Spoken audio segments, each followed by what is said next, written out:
Olá, pessoal! Sejam todos muito bem-vindos para mais um podcast filosófico, atividade promovida pela Organização Internacional Nova Acrópole do Brasil.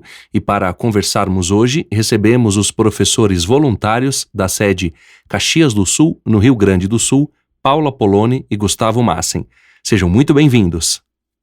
Olá, Danilo, aos ouvintes, que tenhamos um ótimo podcast.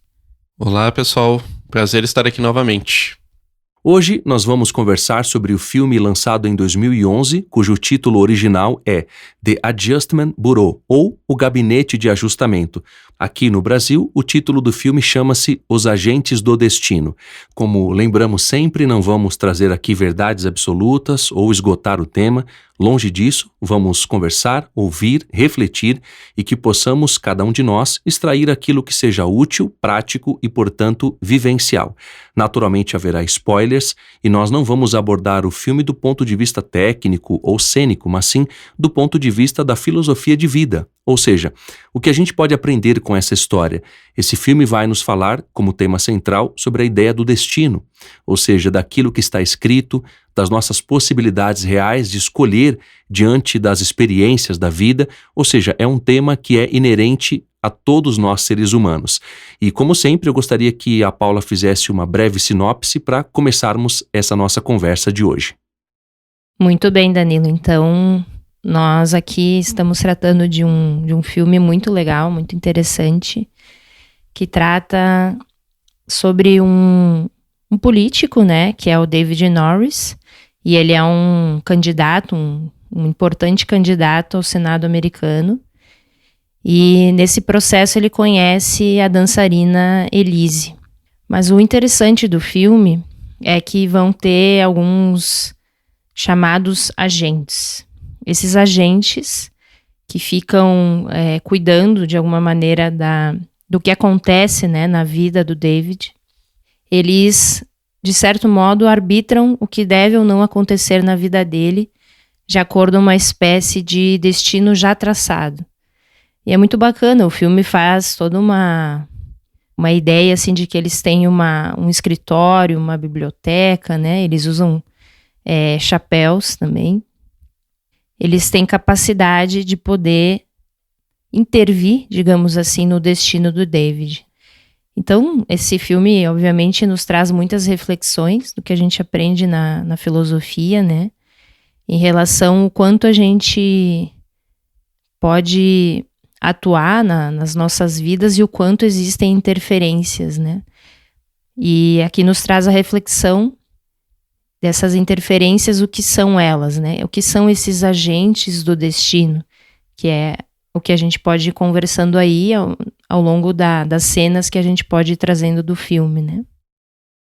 Uma coisa interessante também, Danilo, só de curiosidade, né? Esse filme é baseado num conto do Philip K. Dick, que, para os ouvintes que não sabem, é o grande escritor aí de ficção científica, que escreveu, entre outras obras, o Blade Runner, O Homem do Castelo Alto, entre outros, tá? Então é uma obra de ficção científica, assim, se for, né, um pouco uma mescla com fantasia, mas traz aí elementos muito, muito filosóficos, no sentido que, bom, só uma boa ficção científica traz, né, de fazer a gente refletir sobre possibilidades, né, e que não são tão, né, no nosso caso aqui que a gente estuda, né, não são tão invisíveis assim ou tão impossibilitadas de acontecer. Né, mas nos faz trazer para elementos do nosso cotidiano, na nossa vida, de uma maneira muito, muito direta na reflexão, né? Porque a premissa é o seguinte: se tivessem agentes que cuidassem do nosso destino para que ele ficasse no caminho certo. E coloca sempre, como você falou no início, né, um tema que é talvez é um dos grandes temas da filosofia, né? A suposta dicotomia entre liberdade e destino. É bem interessante para a gente poder conversar um pouquinho sobre isso. Com certeza, Gustavo, e é justamente sobre isso que eu gostaria que vocês falassem, a liberdade e o destino. Dentro da filosofia, esse é um tema muito abordado, porém é um tema que faz parte da vida humana, ou seja, todos os seres humanos, toda a humanidade busca respostas para estas questões. É muito interessante porque quando nós nascemos, quando nós viemos ao mundo, os nossos pais esperavam algo de nós, as pessoas, a própria vida e o destino também, por que não? E sempre se espera algo especial. Os nossos pais querem que sejamos os melhores filhos, que mudemos o mundo, que mudemos a história em alguma medida, por que não? Que sejamos especiais. E o filme traz o David dentro desse cenário, com essa característica, ou seja, ele está concorrendo às eleições como próximo senador de Nova York, ele é o aluno preferido, como se descreve no filme, ele está à frente das pesquisas, ou seja, confiante, entusiasmado, porém esse cenário muda. Ou seja, aparece um vídeo na TV aberta em que ele está participando de uma briga de bar e isso gera uma situação delicada para ele diante dos eleitores, ou seja, a sua imaturidade, impulsividade, como mostra a repórter da TV, faz com que ele caia nas pesquisas. E aí, tudo muda no filme.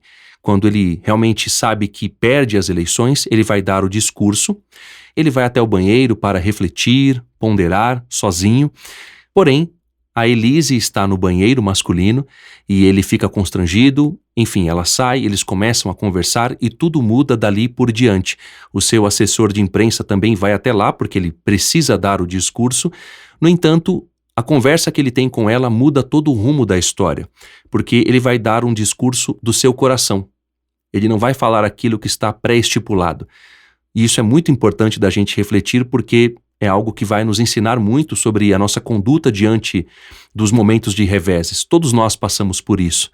E ele vai mudar tudo o que ele tinha para falar depois da conversa que ele tem com ela. Há uma série de desdobramentos muito interessantes dali por diante. Eu gostaria que vocês comentassem um pouco desse momento e dos desdobramentos que ocorrem daí por diante, porque tem muita coisa para a gente refletir disso tudo nas nossas vidas também. É muito legal. Tem aquele momento que os agentes vão acompanhando os fatos da vida dele, né? E tem um fato bem importante, que é ele conhecer a Elise. É um momento que ele vai ao banheiro, né? E ele vai refletir para ver o que ele vai falar no seu discurso. Ele conhece ela. E, naturalmente, ali ocorre uma ligação muito forte, né, entre os dois. Muito rapidamente, como até se já se conhecessem, né? E de alguma forma, o que essa interação entre eles inspira um discurso diferente. Então, quando ele vai discursar, é muito legal essa parte, né? Ele começa a falar com os eleitores, enfim, ali, né? Diante das pessoas. E ele tá artificial, porque como um político, naturalmente está seguindo um texto que foi feito pela sua equipe, então seguindo toda uma ideia de um marketing, né, que naturalmente se segue. Só que de repente ele para e olha para aquele público e pensa assim, não, mas o que me trouxe até aqui foi ser autêntico com as pessoas, né? E ele fala isso, e deixa todo mundo meio nervoso, a equipe dele, né? E ele diz, esse sapato que eu tô usando, a minha equipe faz um estudo, né? Ele não pode nem ser muito gasto, porque senão os banqueiros, empresários não vão financiar minhas campanhas. Mas também não pode ser muito perfeito, muito lustro, né? Porque as pessoas mais simples não vão me eleger. Enfim, ele vai explicando se a cor da minha gravata é de um jeito ou de outro, né? Isso muda a forma como vocês me veem, né? E o que me trouxe até aqui foi ser autêntico. E aí ele vai falando, enfim, né? E isso é muito significativo dentro do destino dele, inclusive como político, né? E o que ocorre é que tem um momento ali, né, que eles precisam impedir que ele encontre ela novamente, porque ela tem um efeito muito grande sobre ele em relação ao destino dele. E aí o Harry, que é o agente que cuida dele há anos, há muito tempo, né? Ele fica sentado num banco, assim, tipo de praça, né? E ele tem que fazer com que ele tenha uma espécie de atraso, né, no compromisso que ele tem. Só que o Harry acaba dormindo. E o David pega um ônibus e encontra novamente a Elise. Quais as chances disso acontecer, né? E aquelas coisas que fazem a gente pensar muito, né? Mas enfim, ele reencontra a Elise e aí os agentes ficam malucos, né? Porque isso não podia acontecer, agora vai mudar todo o transcurso da situação. E aí aparecem algumas cenas em que os agentes vão tentar resolver a situação, né? Quer dizer, agora nós vamos ter que apagar a memória do amigo dele, não recordo o nome dele agora, enfim, mas eles vão ter que apagar a memória do amigo dele, né? Que ajuda ele nas campanhas, trabalha com ele. E ele se vê numa situação em que os agentes vão precisar ter uma conversa direta com ele. Imaginem isso, né?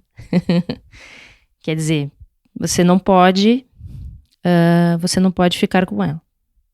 Você tem um destino, né? E de uma maneira, assim, bem categórica, né? Ué, como assim, né? Eu conheci a pessoa que eu sempre busquei e agora eu não posso ficar com ela, né? Como assim? E aí o filme vai se desenrolar nessa tentativa do David conseguir ficar com ela, né? Então ele desafia os agentes do destino, né? Imaginem isso. É toda uma coragem, assim, e uma certa, aparentemente, teimosia, né, do David, mas é uma espécie de perseverança naquilo que ele sente dentro dele, de uma maneira intuitiva, que ele deve viver, né? Quer dizer, não, se eu ficar com ela, eu não posso seguir o meu destino, então, de ser aquilo que está previsto para eu ser, e no caso, ela não vai deixar de viver os sonhos dela, né? Muitas vezes a gente entra nessas dicotomias, né? Para eu realizar uma coisa, aquela outra não pode ser realizada. E aí a gente se depara com o que a gente chama de limitações, ou até certos limites do que nós podemos ou não fazer. A vida se apresenta e diz não.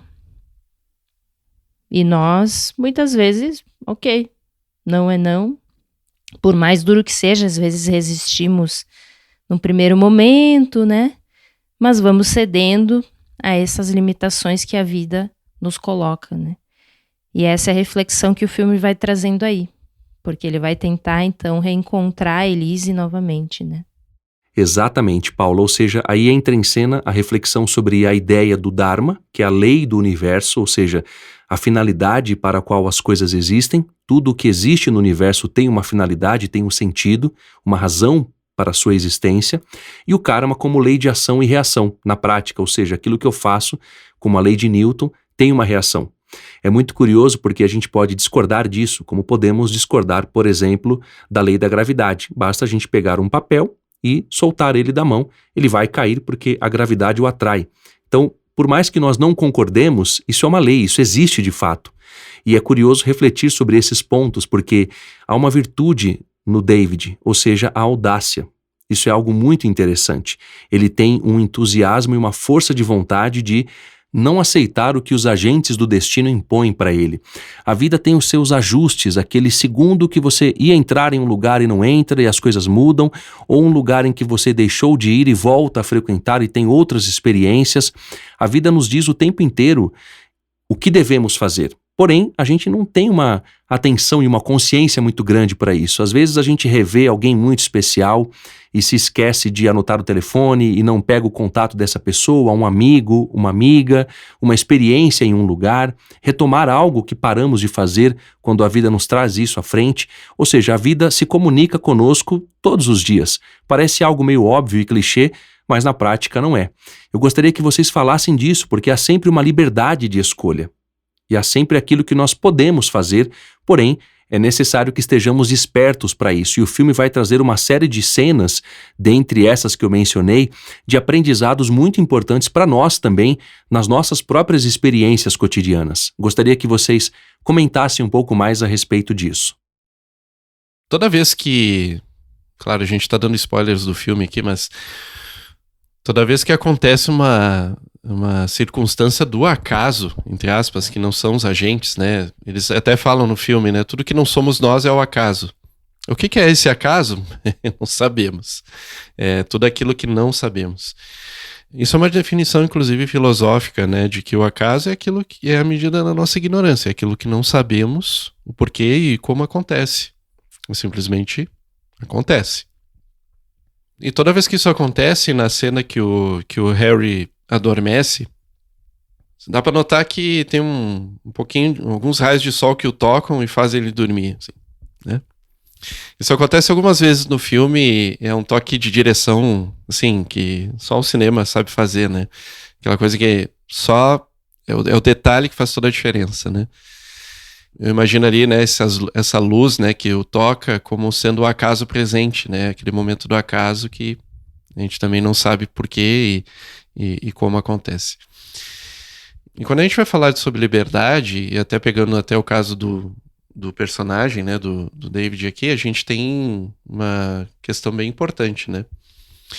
Que mesmo depois de 3 anos, ele sempre pegou o mesmo raio do ônibus pra ver se ele encontrava ela. Até um dos agentes, o Richardson, é muito engraçado o filme, né? Tem umas cenas bem engraçadas. Ele diz assim, quem é que faz isso? E isso é muito interessante, porque quem é que faz isso? Isso destaca o personagem. Destaca por quê? Porque ele tá ali fazendo algo que ele realmente quer fazer. Porque quando a gente fala assim, quem é que faz isso? A gente diz assim, bom, não é verdade que todo mundo desistiria. É verdade, né? Todo mundo desistiria depois de tanto tempo assim. E ele não é todo mundo, né? Como a nossa mãe às vezes deve falar pra gente assim, né? Você não é todo mundo. Mas, de certa forma, é verdade, né? Nós não somos todo mundo. E nós temos a capacidade de fazer aquilo que vamos fazer. Queremos fazer de fato, no íntimo nosso. É interessante, né? Porque, obviamente, que isso vai requerer esforço, né? Dedicação, determinação. Vai querer uma série de valores à prova. E você falou da audácia, né? A ousadia. Muitas coisas que aparecem quando a gente tem uma real motivação na vida, né? No caso dele é uma motivação do amor, né? Que é conhecer o amor dele. Quando você fala do Dharma e fala do Karma, a gente ainda tem que discorrer algumas coisas aqui, mas imagina que no conceito o Dharma seria o próprio caminho. Todo caminho ele tem uma direção, todo caminho ele tem um sentido. Ele vai para algum lugar. Mas ao mesmo tempo que ele é a direção, o sentido, ele é o próprio caminho pelo qual nós percorremos. Esse caminho a gente acha assim, poxa, é um caminho fechado, então, né? Se eu quiser tomar uma direção diferente, como é que eu faço?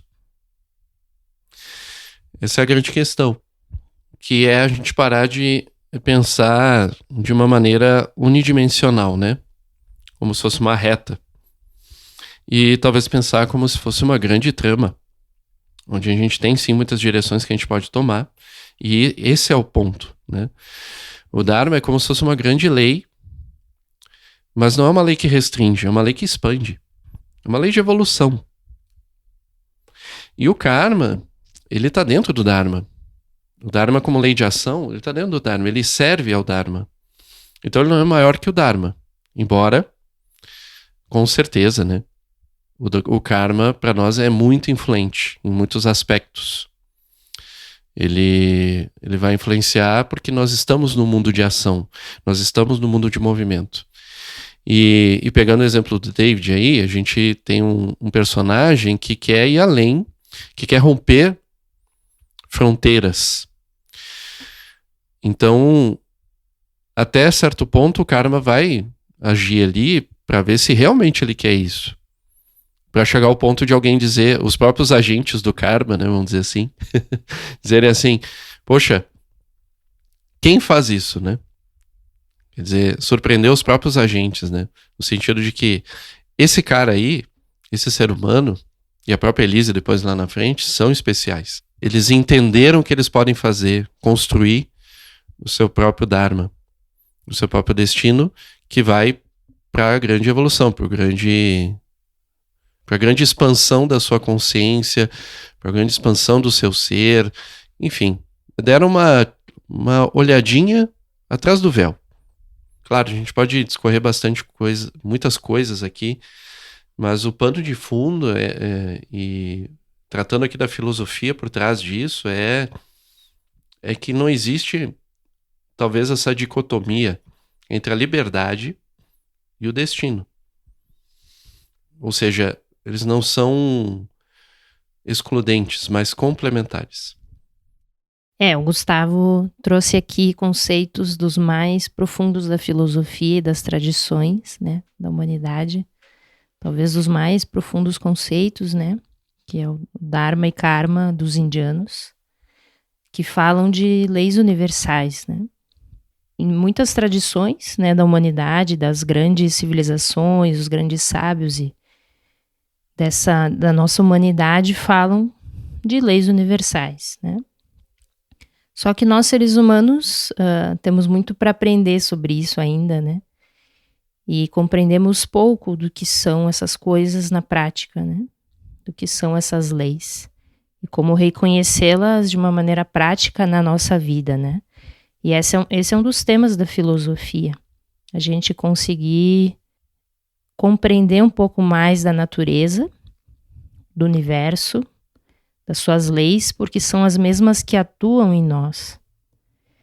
Só que normalmente, quando nós pensamos que existem leis, nós também sentimos uma certa restrição, né? Do que podemos ou não realizar. Ou seja, já está definido, existem leis. Nós temos que seguir essas leis já definidas. E como o Gustavo falou, as coisas não são assim tão óbvias, né?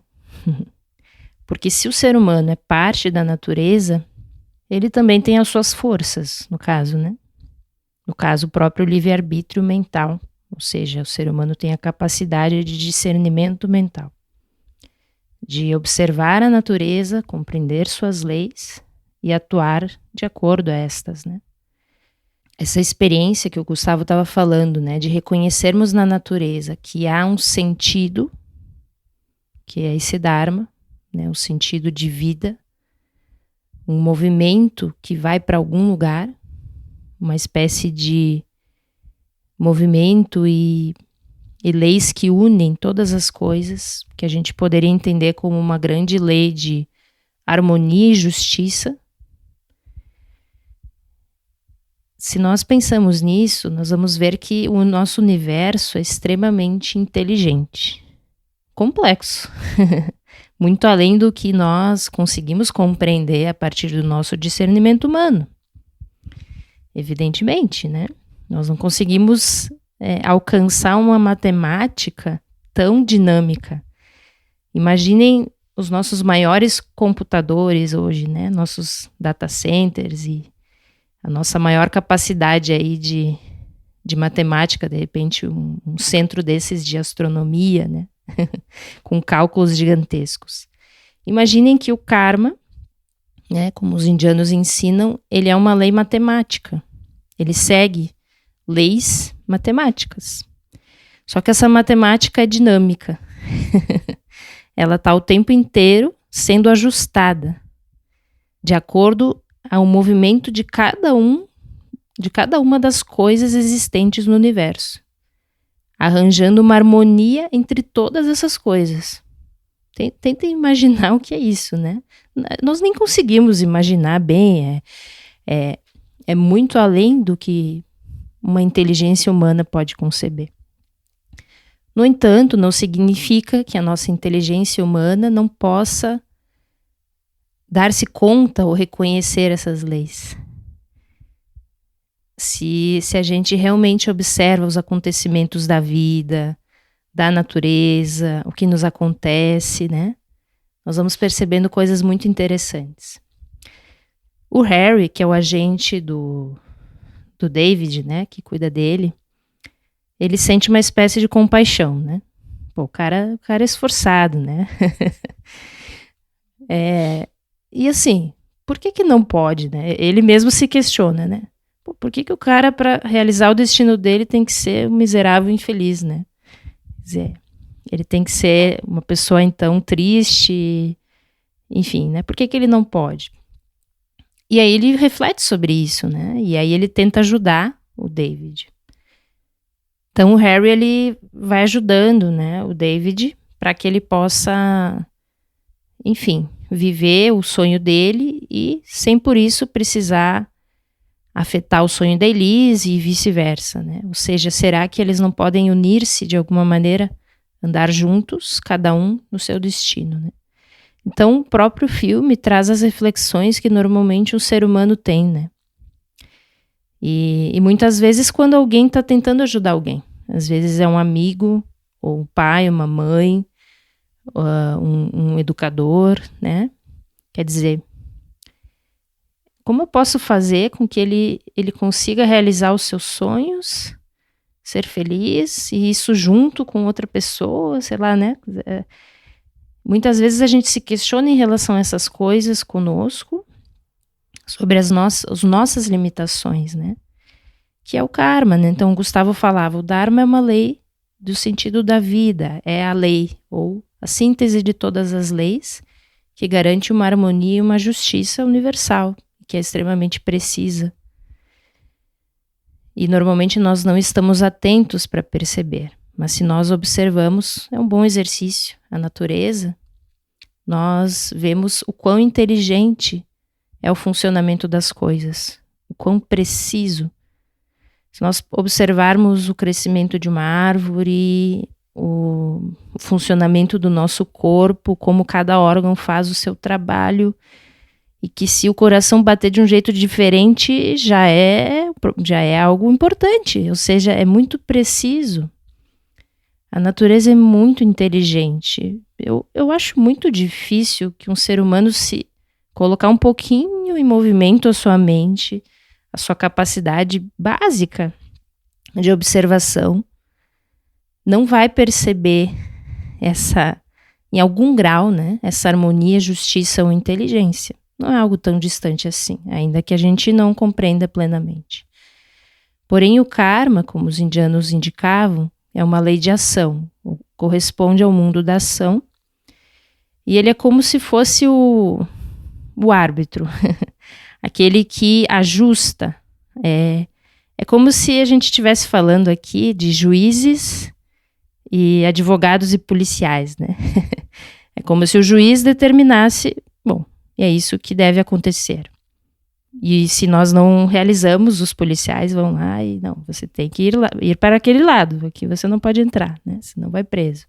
Quer dizer, há aquelas inteligências da natureza que definem o que deve acontecer ou não, de alguma forma muito profunda, e há aquelas inteligências que de algum modo vão, opa, aqui não vai, né? Chega um pouco mais atrasado lá, esquece a chave agora, vive um acidente que às vezes podia ser algo pior, mas foi o melhor que poderia acontecer naquele momento, etc, etc, etc. Isso que o Gustavo falava do aparente acaso, né? Ou seja, o karma, de alguma maneira, nos mantém no Dharma. É uma espécie até de segurança, né? A gente daí se pergunta, mas o quanto a gente é livre, então, né? Poxa vida, se já está tudo determinado. A gente é livre até um certo ponto. Qual ponto? Que não transgrida a harmonia e justiça universal e de outros seres. E isso é muito importante. E por isso a gente vive tantas experiências de aprendizado como seres humanos. Temos que viver a nossa vida, aquilo que queremos realizar, aprender, mas não podemos interferir de uma maneira inconsequente no restante. O mesmo restante que de alguma maneira representa o fato de estarmos aqui vivos. E tudo isso nos leva em contato a uma busca muito mais profunda do sentido da vida, né? E nos mostra que sim, tudo tem um porquê de ser, por mais difícil que seja de compreender algumas situações da nossa vida. Quando a vida diz não, por exemplo. Ou quando ela diz sim, e a gente não esperava. São muitos movimentos na nossa vida. Nós poderíamos chamar esses momentos de limitações de provas da nossa vontade. Ou seja, como o Gustavo colocou, poxa, é isso mesmo que você quer? Tá bom. Só que se você quer realmente isso, você vai ter que se puxar, né? Você vai ter que colocar uma energia, uma vontade muito grande aí para conquistar isso e transpor essa limitação. E é assim que nós evoluímos, né? Porque quando nós fazemos isso, é muito legal, porque é como se a gente se tornasse parte dessas mesmas forças da natureza. É quando o ser humano cumpre seu destino, como dizia Cícero. O ser humano, quando compreende quem é, o seu destino, o seu dever, também como diria Kant, né? Ele é um protagonista da história, um protagonista dos acontecimentos da natureza. Você lembrou do Kant, Paula? Eu ia perguntar justamente nesse sentido, trazendo a reflexão que o Kant traz, ou seja, a liberdade como aquilo que devemos fazer, o imperativo categórico, e não aquilo que a nossa personalidade quer. Exemplo prático, eu estou muito cansado, mas tenho um dever de escola, ou tenho que ajudar um amigo, uma amiga, ou a minha mãe, ou qualquer pessoa, então o meu conforto pessoal vem depois. E é lógico que isso na prática não é algo fácil de viver. E essa liberdade de escolha é muito interessante, porque me lembra muito aquele filme com o Nicolas Cage e a Téa Leoni, que é um homem de família, ou seja, ele tem uma oportunidade de viver uma experiência e escolhe outra. Assim como naquele outro filme também que aborda essa temática, o filme chama-se Escrito nas Estrelas, acho que é de 2001, salvo engano, que fala também desse mesmo ponto, ou seja, há coisas que nós devemos escolher, porém há que saber escolher.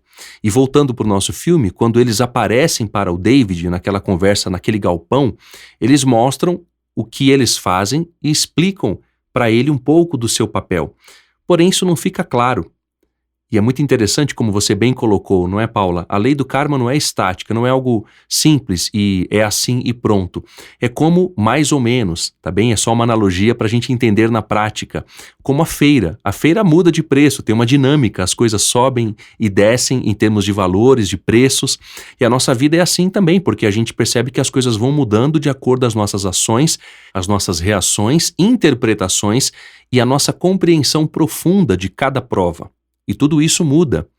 E a cena do restaurante ela é muito emblemática, porque o David está ali, encontrou a Emily novamente, até os agentes do destino dizem, poxa, mas quem faz isso? Eles perguntam um para o outro, né? O David, porque ele é muito perspicaz, ele é muito constante, é muito perseverante. E é interessante essa cena porque depois de 3 anos e tudo o que acontece, ele continua persistindo em encontrá-la. E a encontra, e nessa cena o seu assessor, que é o Charles, ele chega no local, paga a conta, justamente para que ele parta logo para uma entrevista, ele tem o seu compromisso e ela o apoia nisso, porém tem um beijo ali que vai acontecer e os agentes do destino estão ali tentando a todo custo mudar as coisas, os cenários, as possibilidades, e é muito curioso porque eles não se beijam, o David e a Elise, ele parte, porém ele fica com o contato dela e tudo muda de novo. E tem a cena do táxi também, que é muito interessante, porque ali ele enxerga de fato que tudo está impedindo que ele chegue até ela. É muito curioso a força de vontade, a determinação que ele tem para romper isso. Na nossa vida, se a gente pudesse observar tudo o que nos ocorre, ou seja, existem energias, existem forças para que certas coisas não aconteçam. Exemplo prático, às vezes a gente quer construir algo, fazer algo de novo, de diferente. Há uma forma mental das outras pessoas que dizem isso não vai dar certo, isso não vai acontecer. Se a gente realmente não tem uma capacidade moral, de disciplina e de força de vontade para agir, os nossos sonhos vão por água abaixo. E é muito interessante porque a cena do táxi, que é posterior à cena do restaurante, isso deixa muito claro para o David o que ele tem que fazer. Ele até pede para o motorista de táxi, depois do acidente, ele vai até um outro táxi, ou seja, ele entende que tudo ocorre para que ele não vá até ela, ele percebe a ação dos agentes do destino, ele vai até um outro táxi e fala para o rapaz transgredir algumas regras para que ele chegue até o local de ensaio da Elise. Em resumo, eu gostaria que vocês falassem um pouco sobre essas cenas e das experiências que o filme traz e que podemos relacionar também com as nossas vidas no sentido de entender de maneira mais atenta, mais objetiva os sinais que a vida traz e como devemos responder a esses sinais. De que maneira, com quais virtudes, porque isso realmente é algo muito importante. De novo, volta para os valores do próprio ser humano, né? O que transporta o David para fazer o que ele deve fazer? Né? As suas forças internas, né? A sua ousadia, a sua determinação, né? Eu diria que a teimosia aí é determinação mesmo, né? E olha que interessante, né? Você falou assim, ele começa a perceber quando eles estão agindo. É muito bom isso, né? Porque como ele já viu, né? Ele já teve a oportunidade de vê-los, né? Ele teve um gap nas regras e ele conseguiu vê-los. Ele consegue perceber os seus sinais, né? Quando eles estão agindo. E aos poucos ele vai aprendendo como os agentes agem, como eles trabalham, por que vias.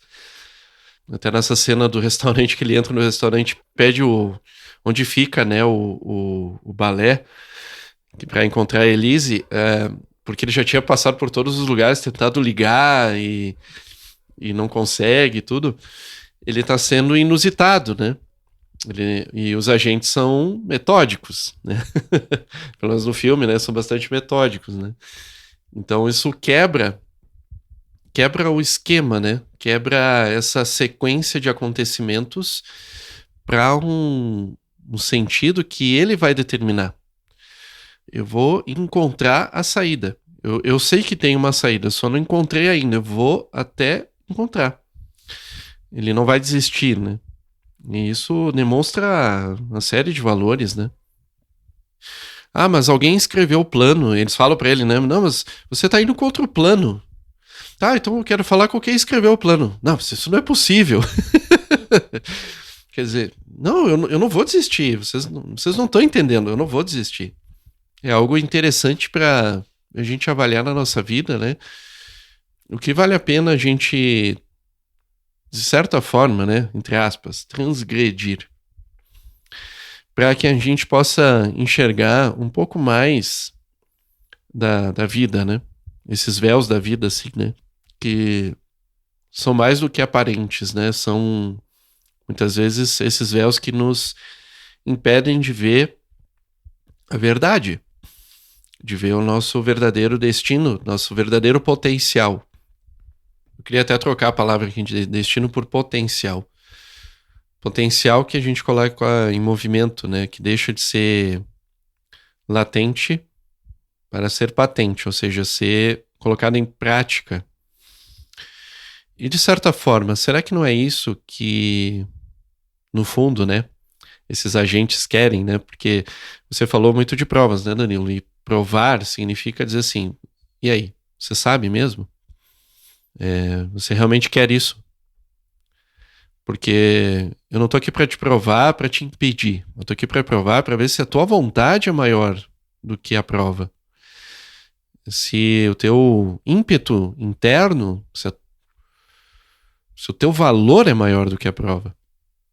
E é interessante porque na filosofia a gente tem essa via tão maravilhosa que é a via do mestre e discípulo, né?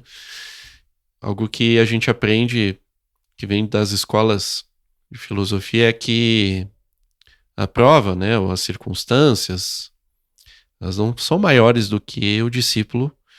Então, por mais que pareçam maiores, por mais que às vezes a gente até se assuste com elas, e tem até essa dificuldade de transpô-las, toda prova pode ser superada. Então, as circunstâncias da vida, até mesmo esse acaso que acontece, né? Pode ser encarado como as dificuldades, mas também como aquele viés de sorte também, né? A boa sorte. Os romanos diziam a fortuna. Essa deusa que para os determinados, né, para aqueles que querem expandir a sua consciência expandir o seu poder como ser humano, real poder, né? Não o poder sobre os demais, o poder sobre si mesmo. A Fortuna, essa deusa, ela ajudava. Ela escolhia, como um toque de Midas, né? Um toque de ouro, em que ali se iluminava. Ali os caminhos se abriam, parece. Então, parece que é uma forma da gente divinizar, né, essas forças da natureza e torná-las sagradas, porque isso também é sagrado no sentido de que é muito importante que a gente tome conhecimento, que a gente compreenda bem esses mecanismos, né? Então, eu queria colocar esse ponto porque até o momento que ele vai encontrar a Elise, ele fica com a Elise, e aí entra um agente ainda mais forte, né? É tipo o chefão da fase, né? Que é o Thompson, né? Eles chamam até ele de mão de ferro, né? Mão de martelo, porque ele resolve, né? E ele já vai direto no cerne, né? Ele vai direto onde dói nos dois, né? É muito interessante, né? E aí tem aquela cena que ele é preso lá no limbo, né? No limbo lá que eles têm. Ele fica lá por horas. E aí o Thompson vai falar com ele e ele diz assim: e o livre-arbítrio? Ele pergunta sobre isso. Mas e o livre-arbítrio? Eu não tenho capacidade, por exemplo, de escolher as coisas, né? Ele fala assim: não, vocês têm poder para escolher as pequenas coisas, mas as grandes vocês não têm maturidade para isso. Porque ao longo da história vocês já demonstraram que quando a gente solta um pouco a rédea, vocês fazem besteira. Né? Quando a gente resolveu soltar ali, ele até dá um exemplo, né, no filme, claro, histórico, no século XIX, a gente soltou. E aí veio Primeira Guerra Mundial, Segunda Guerra Mundial, crise dos mísseis cubanos e uma série de coisas que vocês quase levaram o planeta à bancarrota. Então a gente teve que voltar. E aí ele pergunta assim: pois é, mas o planeta tá um caos. Aí ele fala assim: pois é, seria pior se a gente não estivesse aqui. Mas ainda assim ele não entende, porque no íntimo dele, ele ainda diz assim: poxa, mas isso não pode ser assim. Isso não precisa ser assim. E eu vejo esse personagem como um grande idealista, né? Porque o que é o idealismo senão aquele pulguinha atrás da orelha, aquela intuição de que as coisas podem ser muito melhores do que são. Elas podem ser diferentes, não no sentido de só diferente, mas melhores. Né, mais ideais, mais completas, integradas, luminosas, né? Então, é interessante ver desse ponto de vista, né? Sim, é isso mesmo, Gustavo. A gente vê que o David, ele tem uma espécie de intuição, né? Ele tem algum elemento dentro dele que dá uma direção para as coisas, né? Quer dizer, ele não está fazendo esse esforço, né, por uma mera teimosia, como a gente estava falando, né? Não, eu quero que seja assim, ponto, pronto, acabou, porque sim, né? Não, ele tá insistindo porque ele sente dentro dele que faz sentido ele insistir. E que não faz sentido que fosse assim. Simplesmente isso, né? Ele tá tentando provar a própria sabedoria intuitiva dele sobre o que está acontecendo, né? Havia uma frase do fundador da Nova Acrópole, né, o professor Jorge Livraga, que dizia que as coisas, quando estão certas, estão de acordo à cabeça e ao coração. E isso pode parecer um pouco poético ou romântico, mas quando nós dizemos coração, estamos nos referindo a uma consciência mais intuitiva e vivencial, né? Ou seja, estamos falando de um aspecto humano, de percepção das coisas, que não é só racional, por exemplo. E é como se nós tivéssemos uma inteligência, né? De um tipo... diferentes tipos de inteligência em nós, né? Essa inteligência mesma que nos permite compreender a inteligência da natureza. E é isso que ele demonstra, né? E assim como o Harry, né? Porque aí nós temos algo muito interessante. A diferença do Harry e do Thompson, por exemplo, né? E dos outros agentes. Porque tudo bem que aí a gente está falando das forças da natureza, mas o filme também traz, às vezes, situações onde nós, de alguma forma, nos responsabilizamos pelo processo de outra pessoa. E muitas vezes isso acontece. No caso de um professor, um educador, um líder, a gente afeta muitas vezes o caminho das pessoas de uma maneira que nem sempre a gente tem tanta consciência, né? Mas deveríamos ter, quando de alguma forma influenciamos as pessoas. E a melhor forma que teríamos de influenciar qualquer pessoa seria não no sentido de anular a sua vontade e a sua consciência, porque isso é manipulação. Isso não faz bem para ninguém. Mas que as pessoas possam ter compreensão do que está ocorrendo, que elas possam movimentar a sua vontade. Isso é uma verdadeira educação ou liderança, né? Isso a gente aprende muito através de Platão, no Mito da Caverna. Quem quiser saber mais, bom, aí a gente... é todo um outro tema à parte, deve ter algum podcast aí ou nos nossos cursos, né? Mas há essa grande diferença aí entre o Harry e o Thompson, que também é importante de a gente observar. Então, nós temos que saber ser conduzidos pela vida, pelo destino ou por aqueles que nos conduzem. E se temos que conduzir, também temos que saber fazê-lo, ou seja, temos que saber temos que saber interpretar as leis de verdade. Porque às vezes somos um pouco rígidos. Ou então somos muito rebeldes e sem causa. Temos que ser rebeldes com causa, né? Nesse sentido, assim, da inspiração do filme, né? Uma saudável rebeldia. Porque uma criança, quando ela está crescendo, ela está testando o mundo, né? Ela está testando tudo que pode acontecer, a reação de todas as coisas, e isso é extremamente saudável e positivo, e desenvolve a sua vontade. E normalmente chega um adulto e diz, não, isso não, isso não, isso não, isso não pode, isso também não pode, e a gente cresce com isso, né? E a gente tem que ter muito cuidado com a forma como nós educamos, né? Temos que realmente, é uma das condições humanas que mais exige sabedoria, né? Porque nos equivocamos nessas questões.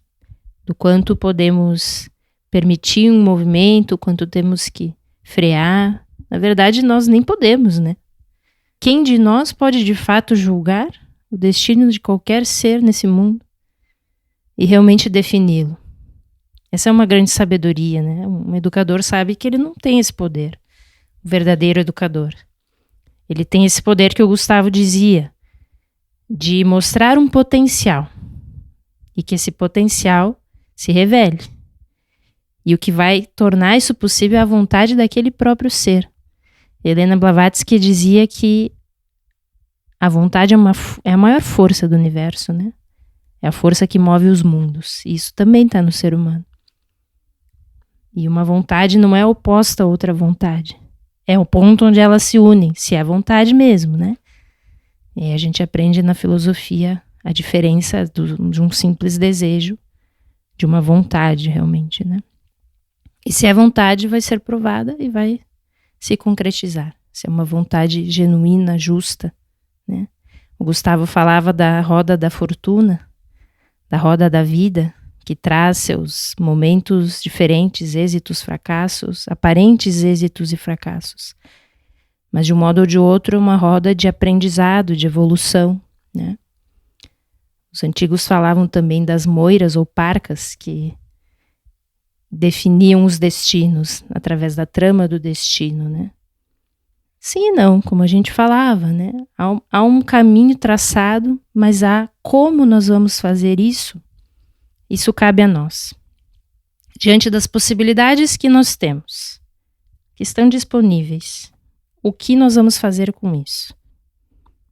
E quais são realmente essas nossas possibilidades, né? Exatamente, Paula. E temos uma outra cena muito importante antes de irmos para o encerramento. O Thompson encontra o David e ali muda muito do cenário que nós tínhamos até então. Eles conversam muito profundamente sobre as escolhas E temos muitas escolhas, muitas possibilidades. E o Thompson diz, olha, vocês escolhem sobre coisas do cotidiano, pastas de dentes, coisas simples. Só que o mais profundo e especial, ele não diz exatamente com essas palavras, vocês não estão prontos ainda para escolher. E isso é algo muito real, é muito concreto.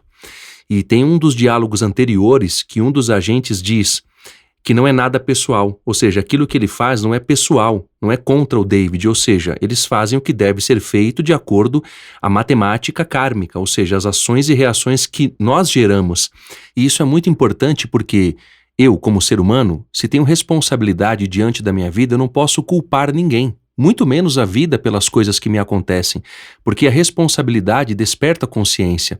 Então, se eu escolhi algo para minha vida, eu tenho que tomar as rédeas disso da melhor maneira possível, com as maiores virtudes, tendo claro o que eu escolhi e sustentando isso dia após dia, com o mais forte e o mais profundo que eu tenho no coração.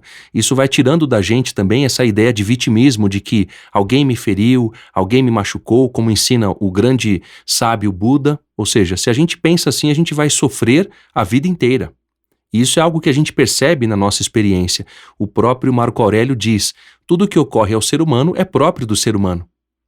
E não temos como discordar disso, é um fato.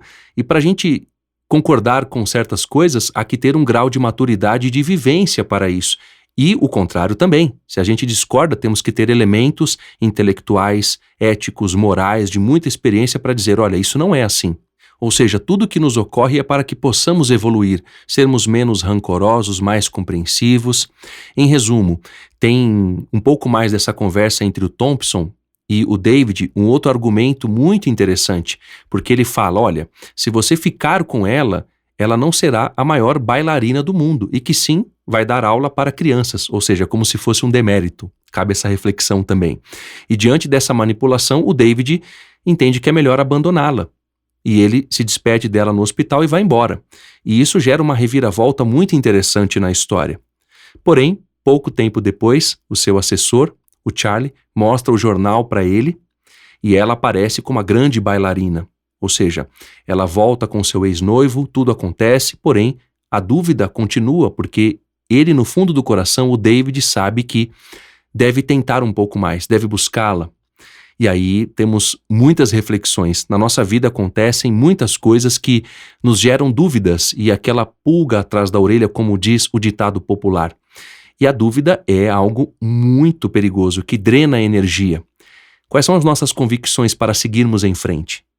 Eu gostaria que vocês falassem um pouco desses desdobramentos e um pouco dessas reflexões que a gente pode extrair daí também, porque se a gente relaciona, como eu sempre costumo dizer, de maneira prática com a nossa vida, todas as histórias nos ensinam muito. Gostaria que vocês comentassem também um pouco mais sobre isso. Às vezes tem os golpes, né? Então o Thompson dá realmente uma martelada no destino dele e coloca essa grande dúvida, né? E é interessante, né? Porque até então ele estava pensando no que ele precisava, né? E o destino coloca assim, e a outra pessoa, como é que vai ficar? Porque o nosso destino influencia no destino de outros também, né? Nossa vida, nossa trajetória. É uma excelente pergunta, né? Muitas vezes ele coloca algo ali pra ele que, poxa, a pessoa que eu mais amo pode se machucar, né? Porque ele machuca efetivamente ela, né? Ela tropeça, ela tem uma pequena luxação no pé, ia ter que ficar parado por um tempo. Foi ele que provocou isso, foi o próprio Thompson que provocou isso, mas para ter uma noção do que poderia acontecer, né? Caso, né, eles ficassem juntos. Só que não era verdade, né? A questão é que foi uma forma de ludibriar para que ele desvie, né? Através de um sentimento, e seria assim, eu considero aí no filme, né, uma prova final para ele, né? Porque depois o próprio Harry vai falar com ele, né, sobre isso, e depois de um tempo.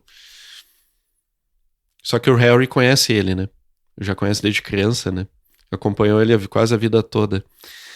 E ele vai falar sobre algumas coisas que aconteceram na vida dele que o próprio Harry não entende, não compreende, que tiveram que ser feitas, né? O irmão que teve uma overdose, o pai que era também muito idealista, né? E é o próprio pai que leva ele pra Casa Branca e mostra lá, né, pro David. O David fica maravilhado com o que ele vê. Isso vai moldando o destino do David, de certa forma, de acordo ao seu karma familiar também, né? Que vem desde quando ele nasce, quando ele é formado e tudo mais. E o próprio Harry vai mostrar para ele que ele também, como agente, em coisas que ele não entende, né? Então o próprio plano, né? Esse plano que o presidente, né? Porque a gente não falou do presidente aqui, né? Mas eles chamam essa figura de Deus, né? Enfim. Vocês chamam de muitos nomes, a gente chama de presidente. Que determina o plano, como ele tem que ser e quais são os destinos que tem que ser traçados, né? Mas, ao mesmo tempo, a gente vai se perguntando, poxa, mas mesmo assim, né? Por mais que tenha acontecido tudo isso, vale ou não vale a pena, né? E o Harry vai mostrar, vai colocar pra ele isso, olha, a questão, David, é que com ela, você não precisa de mais nada. Esse é o ponto. E tem muitas coisas que precisam ser feitas no mundo que depende de você ou depende de que você siga esse plano. E nesse sentido, o próprio David vai se colocar, pois mas eu ainda assim, eu sinto isso. Eu sinto que eu preciso disso. E aí é aquela coisa da liberdade de destino, né? Ao mesmo tempo que tem algo traçado, sim, mas quem disse que tem que ser do jeito que foi estabelecido, né? Exatamente. Quer dizer, eu posso entender que tem uma necessidade, né? Como os estoicos falavam da necessidade como algo... Olha, as coisas acontecem por necessidade, é necessário que sejam assim.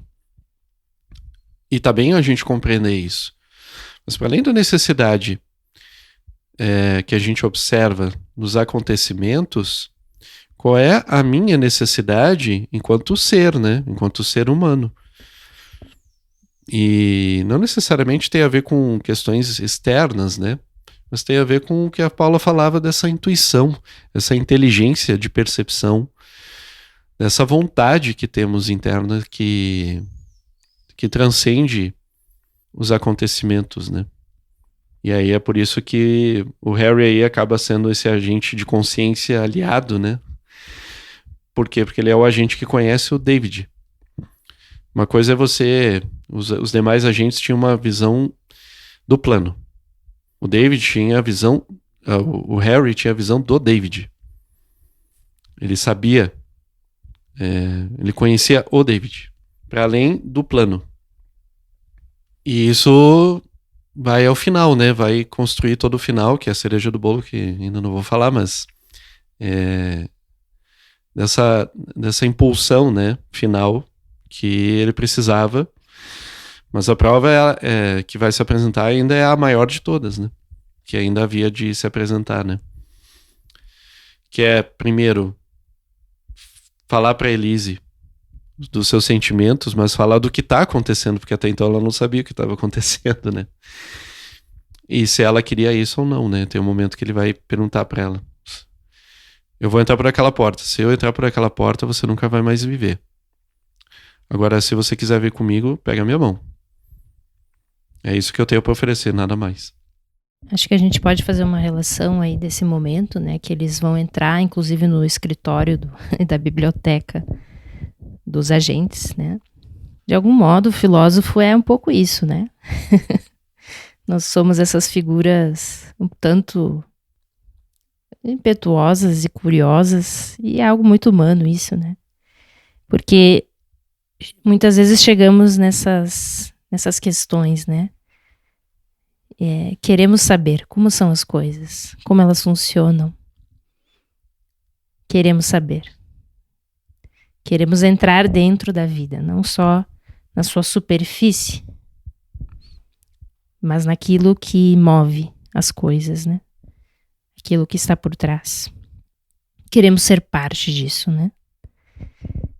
Como dizia Blavatsky, né? Ajuda a natureza e ela te tratará como um de seus criadores. Parte do grande mistério do livre-arbítrio do ser humano é esse, né? É descobrir em si essa força divina, essa força de compreensão, de uma justiça natural, né? Difícil de compreender, mas quando compreendida e aplicada é muito bela, né? Como aconteceu com a própria ação que o Harry teve em relação ao David, né? Isso é muito bonito. E sim, é algo muito grande, mas em algum grau é possível, né, que a gente alcance coisas assim. E aí eu acho que agora podemos falar então, né, porque vamos ter que falar do que realmente explica esse tema que a gente tem trazido, que é a cena final, né? Exatamente, Paulo. Agora vamos falar desse momento fabuloso que o filme traz. Eu assistindo de novo, tive outras reflexões e como é importante ver com outros olhos, com outras experiências. Essa é a dinâmica também da nossa própria vida. A HPB, já que vocês a citaram, a Helena Petrovna Blavatsky, grande filósofa russa, ela traz uma frase muito pertinente. Ela diz que os astros inclinam, mas não determinam. Então, quando a gente, ao ler o nosso mapa astral ou pedir para que alguém o faça, cabe a reflexão de que as coisas não são exatamente como estão descritas. Há uma margem de possibilidades de consciência da nossa parte. Quando a gente pede, por exemplo, para que alguém leia a nossa mão, as coisas estão descritas ali, mas tudo pode mudar, a gente pode mudar as coisas também. Cabe a nossa vontade, a nossa determinação, a nossa consciência de vida para alterar algumas coisas. E isso o filme nos ensina bem também, há uma margem de possibilidades de mudança. Essa dinâmica que o caderno deles traz é muito bonita, ou seja, essa dinâmica oculta da vida que nós não vemos. Porque a nossa cegueira cotidiana trivial nos impede de ver as coisas com mais profundidade. A gente está tão preso nos problemas egoístas que a gente tem com as pessoas, com a nossa vida, com as nossas frustrações também, que a gente esquece de viver toda a potencialidade que nós temos no nosso coração.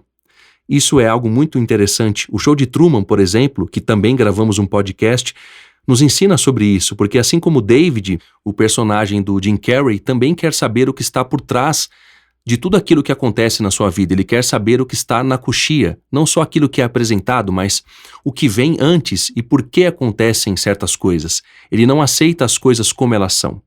E tem aquela frase, aquela reflexão final que o Harry traz, que é magnífica. Ele diz o seguinte: a maioria vive a vida no caminho que traçamos, com medo de explorar o outro. E claro, cabe reforçar aqui que explorar não no sentido de manipular, mas no sentido de explorar o profundo que há no outro ser humano, assim como aquilo que há em nós, obviamente. E ele continua: mas de vez em quando surgem pessoas como você, ele se refere ao David, que supera todos os obstáculos que colocamos no caminho. Quem encara o livre-arbítrio como dono nunca saberá usá-lo até lutar por ele. Creio que esse seja o verdadeiro plano do presidente, ou de Deus, como bem trouxe o Gustavo. E continua: talvez um dia nós não escreveremos o plano, vocês o farão. Isso é muito interessante, muito belo, muito rico, no mais profundo do que significa a riqueza. Porque quando ele diz, um dia vocês o farão, nós escreveremos o nosso destino, isso implica que aí sim seremos livres. Como aquele diálogo do Thompson, ou seja, nós vamos escolher as coisas mais profundas e teremos decisões mais amplas, mais atemporais, com maior retidão, com maior valor, como ensina Marco Aurélio, novamente, hás de ser reto ou endireitado. E quando a gente tem consciência disso, a gente escolhe com muito mais valor, porque despertamos para outros aspectos da vida. E isso implica em uma consciência humana desperta. Há muito que refletir, não peço a vocês uma resposta total, mas reflexões importantes para que todos nós, ao assistir esse filme, saiamos dessa experiência mais profundos e vendo melhor o destino como possibilidades de evolução. Realmente é interessante. O Danilo não quer uma resposta final, eu até teria, mas então eu não vou dar, tá, para vocês. Brincadeira. Então, realmente não tem como a gente colocar um ponto final nesse assunto. Por quê? Porque a gente está em processo de aprendizado, né? E talvez isso tudo seja um grande aprendizado mesmo, né? A gente aprender a ter autonomia. Quando nessa frase final do filme, né, que é a narração em off, que é até a do Harry, né, se eu não me engano, que traz isso, né? De vez em quando aparecem pessoas como vocês, né? Como ele e a Elise, né? Que optam, que querem construir o seu próprio destino, né? Querem construir o seu próprio plano. Eu diria o seguinte: será que esse não é o real plano, né? O real plano o real plano do Dharma, né? Como a gente poderia colocar aqui, o verdadeiro destino é a gente poder construir nosso próprio destino. É a gente ter a capacidade de construir nosso próprio destino. Ter a consciência de como construir o nosso próprio destino. E está a semente dentro de nós para isso. A gente hoje tem essa capacidade latente. E como você bem colocou, o filósofo, a Paula também colocou isso, né? O filósofo é aquele que quer mergulhar na vida e entender como fazer isso também, né? Quer ousar essa grande aventura que é construir o próprio destino, né? E é assustador ao mesmo tempo, porque... E aí? Como no filme aparece, né? E quando aparece a página em branco, como é que... como fica daí? Né? Realmente a página em branco. Agora é vocês que vão construir. E a responsabilidade que isso implica, né? Então, o senso de dever, né? Aí aparece, porque o dever é justamente eu saber o que fazer. Não fazer o que eu quero, mas saber o que fazer. E sabedoria é maior do que desejo. Isso a gente pode ter certeza, porque abarca muito mais, né? Abarca muito mais potência, muito mais valor, muito mais poder. E talvez seja o que o presidente queira, né? Que a gente, em algum momento, saiba como fazer. E aí a gente vai poder construir isso, né? Ter a capacidade de construir isso. De verdade. E nós temos o potencial para isso.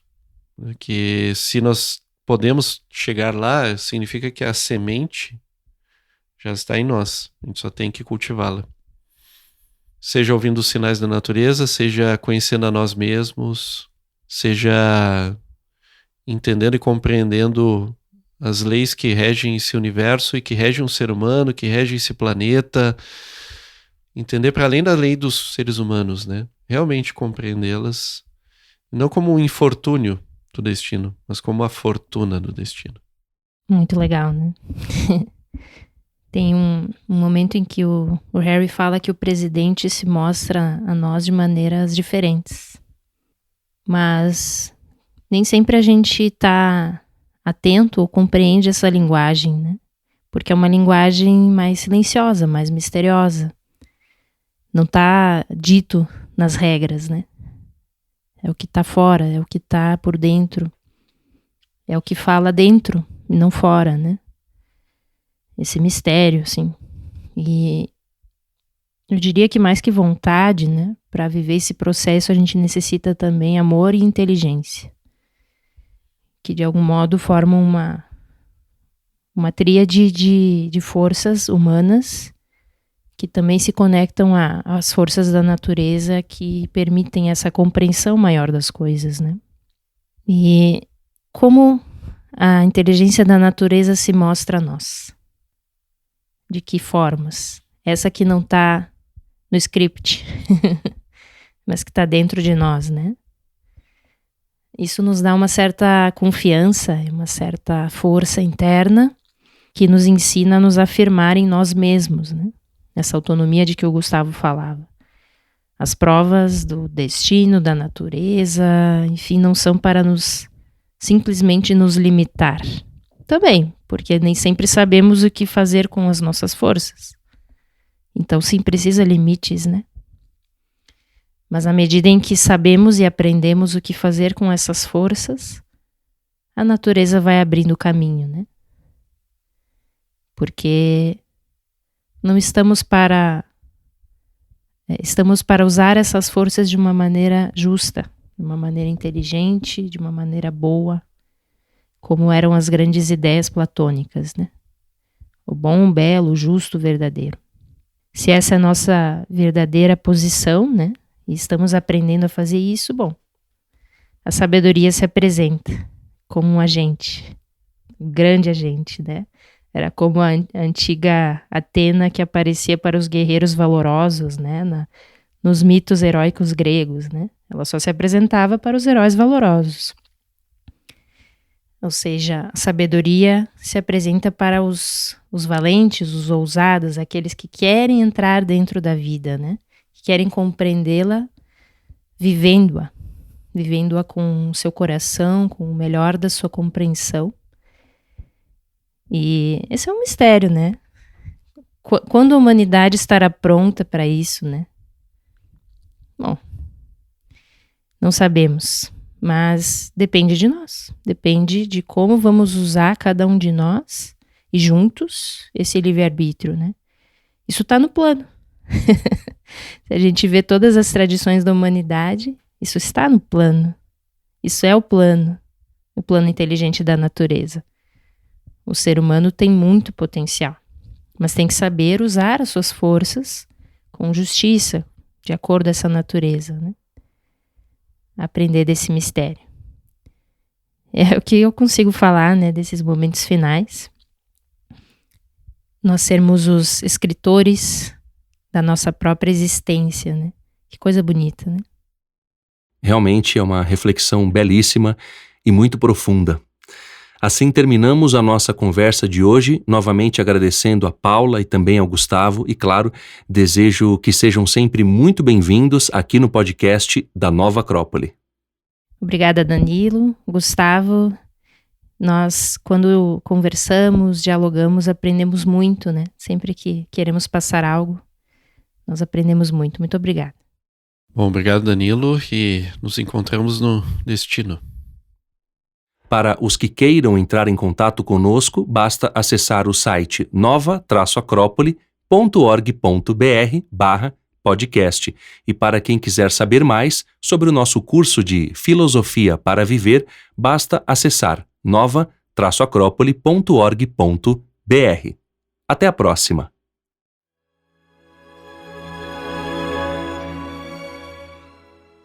A trilha deste podcast é de autoria de Tchaikovsky e chama-se Romeu e Julieta.